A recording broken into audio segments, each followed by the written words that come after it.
A school in New York decided, hey, you know what, we have Foreign Language Week. So let's pick a language and let's read the Pledge of Allegiance in that language. It happened to be in Arabic, and what happened? Everybody's heads exploded. Oh my God, what are you doing? How could you speak Arabic in an American school? It's Foreign Language Week. So what if they had read it in Chinese, what would happen?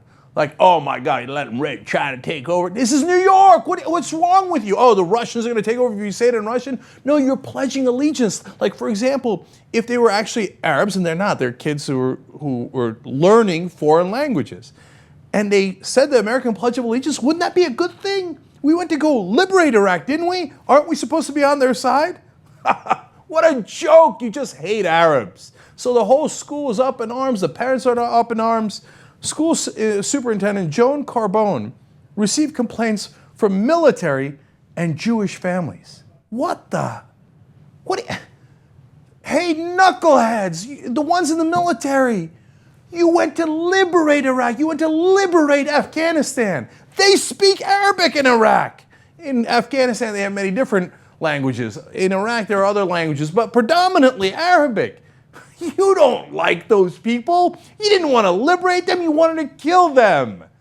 So when you come back, you're, how dare they speak Arabic? In New York, you ought to be, goddamn it, you ought to be embarrassed no matter where you are. And Jewish families, what's wrong with you? The ones that complained here. I mean, who would complain if they did it in Yiddish or Hebrew? Why would you complain? What's wrong with that? That's celebrating our diversity. Why are you complaining when they're doing it in Arabic? Why? Are you opposed to all Arabs? I mean, you're throwing yourself under the bus. You're embarrassing yourself. Look at what you're doing. So, okay, now written note got put on a car shield, on the windshield of a car for one of the people that are the administrators in the school. It said, "We live in America, speak English." And what happened? They caved. They caved. You got these insane threats, and you're going to buckle to that? Of course they are. So here's Principal Aaron Hopmayer. He says, "We sincerely apologize for having the Pledge of Allegiance recited this morning in the high school in a language other than English." You think we would have had the same trouble if they recited it in French? I don't think so.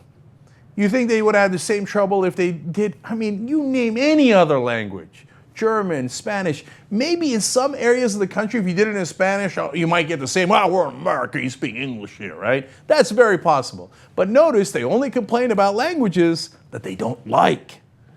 It's really grotesque.